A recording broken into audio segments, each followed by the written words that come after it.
Alam ko yung pagod nila sa pagtutulak sa sobrang bigat natin. Alam ko be, inubos natin 100% ng lakas nila.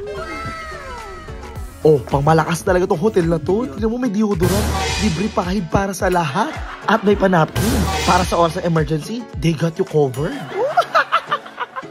Meron tayong chicken, may tofu, merong chicken din, merong talong, at yung kanilang sawsawang pang malakasan talaga. Legit na review. Mas masarap yung kanin talaga namin sa bahay.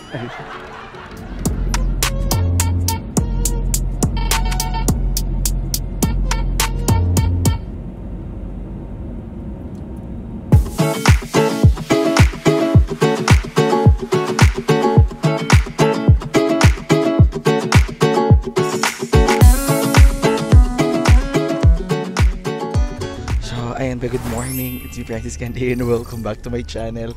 So ngayon be, dito na ako ngayon sa loob naman ng Grab dahil from Seminyak, pupunta naman ako ngayon be sa Ubud. So ang binuko doon na lugar is Rice Field House. So palay-palay be. Ang binukong stay doon is 2 gabi.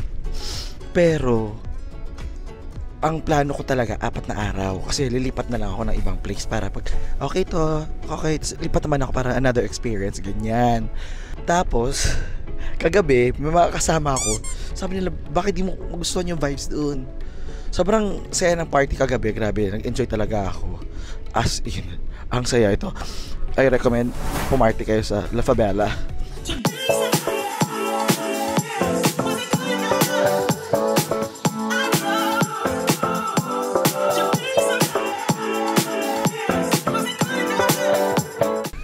Pero baka makita nyo lang din ako doon pag pumarty kayo. Makita-kita lang tayo. Mag-i-enjoy kayo. Ang saya.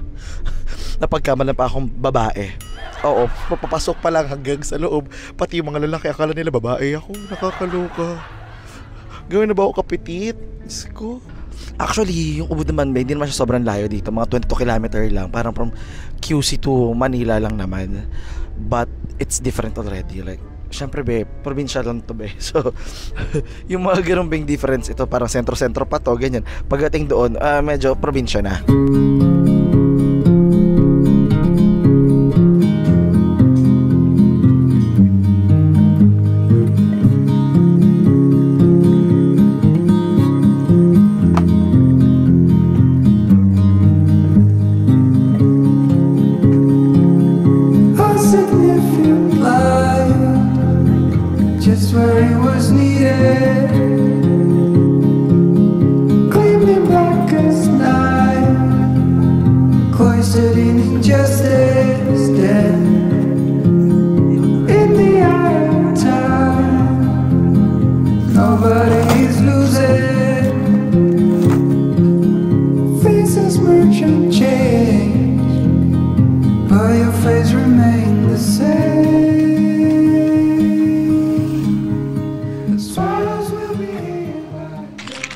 And finally be, nakapag-check-in na ako dito be sa iniistayan ko dito sa Ubud. So ito ba yung aking iniistayan na guest house. Ayan. So sa harap kami talaga ng palayan. And meron dito swimming pool na maganda rin mag-sunbathing. Luckily medyo malapit pa rin kami sa mga kainan dito. So hindi ako mahihirapan. Parang paglabas lang na itong area namin. Diyan lang actually, sa unahan lang is meron ng mga convenience store, meron na mga kainan. At be, karamihan sa mga tao talaga dito puro puti. Kumbaga be, sa bawat 10 tao naglalakad, 8 doon is puti. Pogi. So ngayon samahan niyo muna ako dahil kakain muna ako be ng ating breakfast, lunch. Sabay na sila be. Yeah. Rice here. Eat rice. Yeah, eat here. And the chicken here. Yeah, chicken. Tofu. Tofu. Tofu that apa? This one? Duck, yeah? Yeah, no, the chicken? Chicken. Okay. No. Okay, I'll try a little. Okay, sit down. So nakita nyo naman be, very karinderya lang ulit yung kakainan natin. Nothing really special, nothing bougie and pangmalakasan. Yan, medyo relax lang. Meron ako siya nakitang medyo mas maganda sa picture. So hindi ko lang alam kung maganda yung loob din. Kasi parang same lang din naman.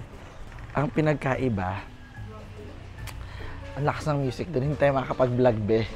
So, dito, tahimik lang eh. So, chill-chill lang tayo dito. Try pagkain natin. And you have Coke? Soft drinks? Yeah, what? Oh, grabe yung sambal nila. So, ito yung pagkain nila, be. Picture ko, pakita kay mama. So, meron tayong chicken, may tofu, merong chicken din, merong talong, at yung kanilang sawsawang pangmalakasan talaga. Grabe. Sana kayanin ko yung anghang neto. Kain tayo mga be.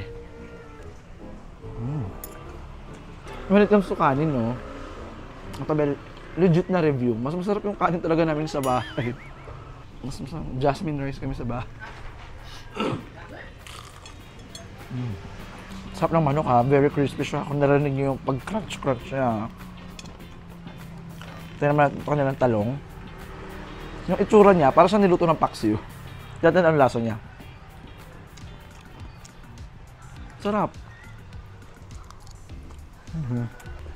Alam mo, dahil sa communication barrier, hindi ko pa rin naintindihan anong rule nila dito sa mga warung nila. Kung pili ka ba ng pagkain, tapos parang per order, per piece, or meron ka lang isang kanin, isang ulam, isang gulay, side dish, ganun. Hindi ko rin gets eh. O, syempre, hindi ko pa rin alam magkano to. Sarap po. May nalasan ako masarap. Hindi ko alam. Ang sarap. Ang sarap net. Sambal ba ito? Ang anghang pero sobrang sarap. Ang anghang pero ang sarap. Grabe. Enak. Sobrang anghang pero masarap. Sakit sa lalamunan. Ang anghang pero masarap. Para tong ano be, yung ano be, ang sarap-sarap pero sobra be. Ang sa kanila kasi, pakiramdam ko itong sausawan nila be, sambal na, ay yung pinaka-ketchup nila dito.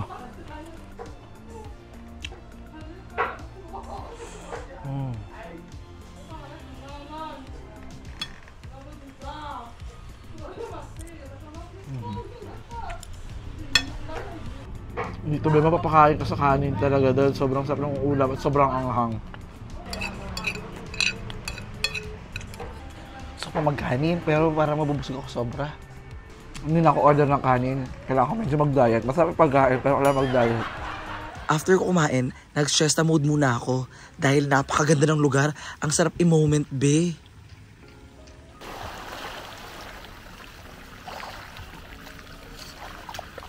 Hi, be. It's Francis Kenny and welcome back to my channel.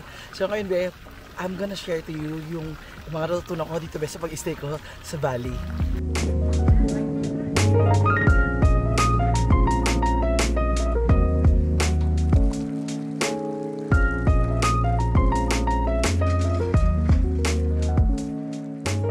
So kung hindi nyo alam, be, itong Ubud, be, is a laid-back traditional town dito, be, sa Bali, Indonesia. Kung makikita nyo, be, sa Pilipinas, di ba uso yung mga Balinese-inspired house, Balinese-themed staycations, dito yun, be. So dito yung mga team kahoy, team textile, team woven, yung iba't ibang, kasi itong area na to, be, is puno ng arts and crafts, and just culture, and it's just a different aesthetic talaga. Yung iba, dito sila bumibili ng mga gamit na ginagawa nilang souvenir or ginagawa nilang pang-design sa bahay nila. Yung iba naman, ibinibenta nila from here. Kasi of course, it's from Bali. Kumbaga, be, dito sa Ubud, ibang-iba ba yung ambience, eh? Napaka-zen, napaka-peaceful. Yung iba nagpupunta dito, be, for retreat, for yoga. Dito kasi ba yung mga center for wellness. O yung mga tao na stress, dito sila nagpupunta, be. Ibang-iba yung vibes ng lugar na to kumpara sa ibang parts ng Bali tulad ng Seminyak, Canggu, Uluwatu, kasi dito more on peace, relax, pause, find your center. This one, char. Ganon. Pero okay mag-alala kasi dito naman be, pwede pa rin naman kayo magkaroon ng iba't ibang adventure. Like meron sila itong water rafting, meron mga ATV, meron silang monkey forest. Dito makikita mo yung mga sacred temples, mga waterfalls, and syempre the food. So definitely kung gusto mo mag soul searching, pwede kayo mag soul searching at feeling ko marami talagang kaluluwang makahanap dito.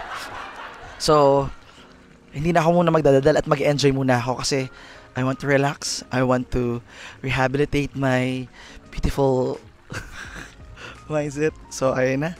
So parang ang sarap ng mga kasama ko dito. It's part also ng adventure dito.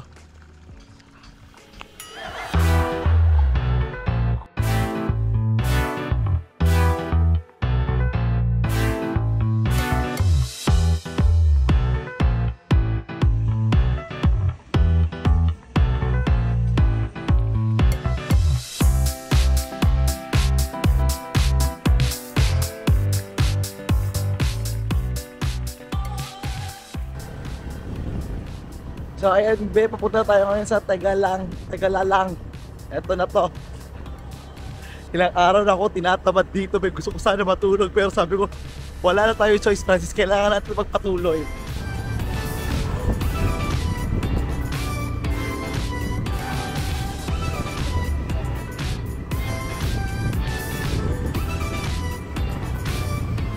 So eto na be. Kahit itsura ko mukha akong CEO ngayon dito. Ako yung may-ari ng hacienda.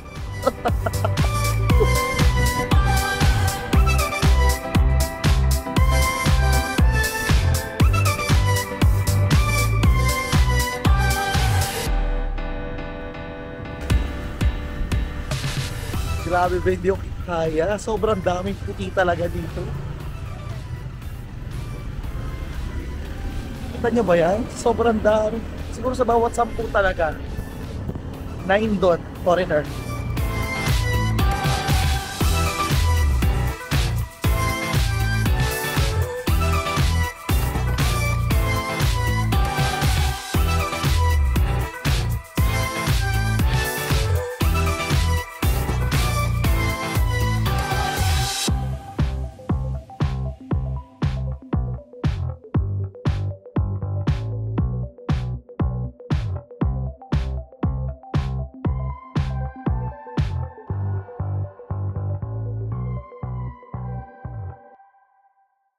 So again guys, pumasok na ako. In fairness, mas maganda pala dito mag DIY kasi sa tour na kinuha ko nung umpisa. Kasi sa halagang 300,000 be, ang dami mo na makukuha picture. Mas maganda, mas sulit. Okay? So meron silang number dito. Meron lang queue para sa... Nalilito ako. And kung kailangan mo ng help naman, pwede ka magpatulong sa mga crew nila dito para mabigyan ka ng magandang picture.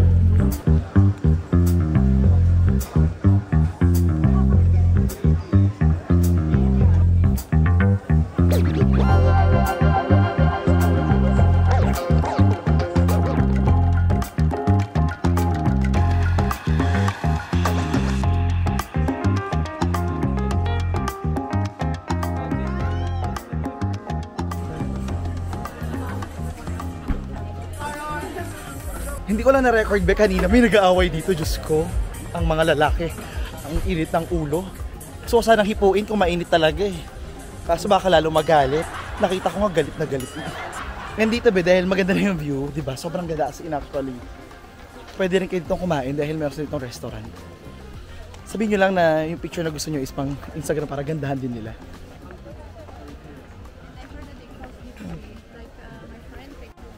So ito na ba yung swing? Ito na. Dito ba kasi minsan magkakagulo-gulo sa presyo, iba-iba eh. Okay mag-ala, ito ba yung swing nila dito sa lugar na to.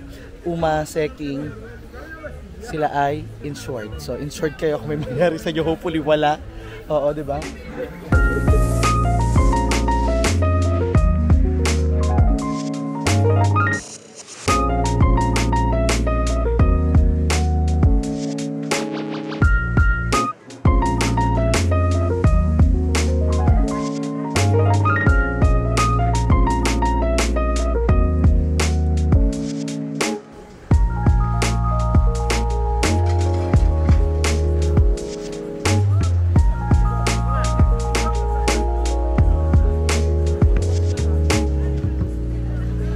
gusto nyo naman dito, be, pumasok lang. Kung gusto dito pumasok lang, be, free entrance naman sila. Free entrance, 50,000 lang. 39.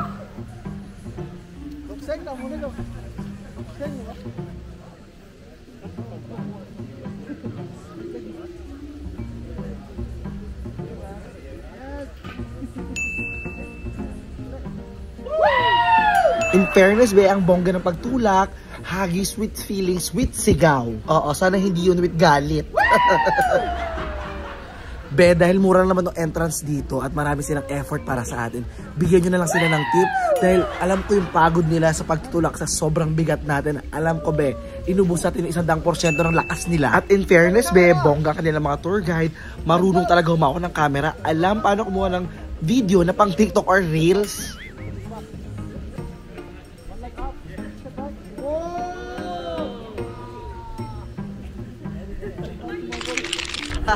Ang ganda ng picture natin, guys. Kaya salamat. Terima kasih. So now, meron tayo ditong taga-picture, be. Thank you kay Kuya. So sulit pala dahil meron tayong magandang picture.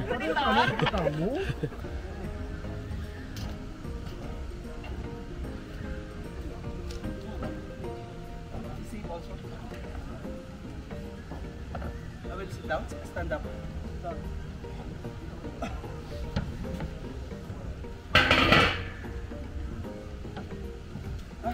Also? Okay.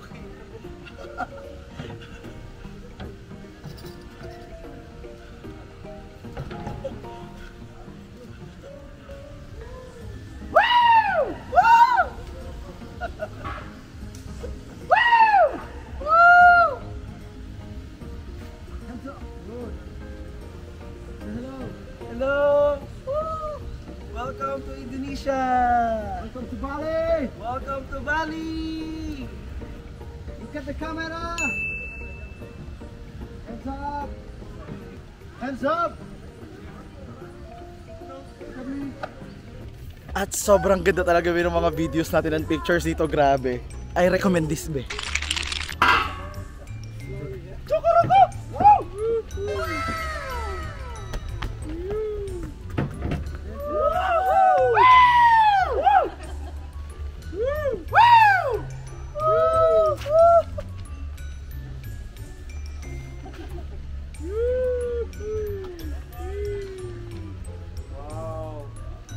Like this.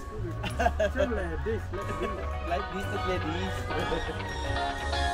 I don't wanna stay here, no. Ain't gonna keep it low. Now, if you wanna go, let's go.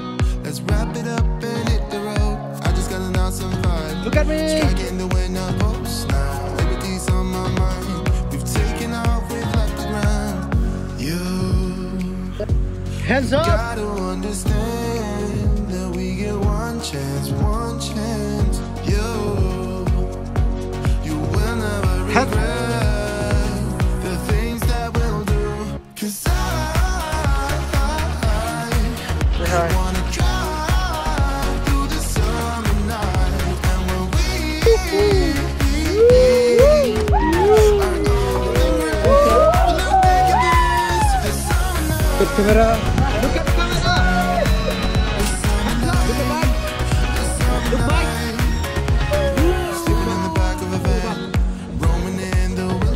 Thank you for watching, be, and see you sa susunod na video. At syempre itong special shoutout sa ating mga solid believers para sa ating channel members. Thank you so much kay Joan Castro, Mark Angelo Molina, Ken Esguera, Joy Novello, Family Stream, and Tita Gayi. Sana tama yung pagkakapronounce ko ng mga pangalan ninyo. Nakakatawa, be. Meron ditong mga may photographer sila. Sabi ko sa kanila, syempre ako nagpapapicture ako sa mga Asian dahil magaling sila magpicture. May photographer sila, be. Sa kanila ako nagpa-picture. Oh, ayun, vlog video, ayun. Hi, Ever Commonwealth Cosmetics. Super love namin si Franz. Thank you po.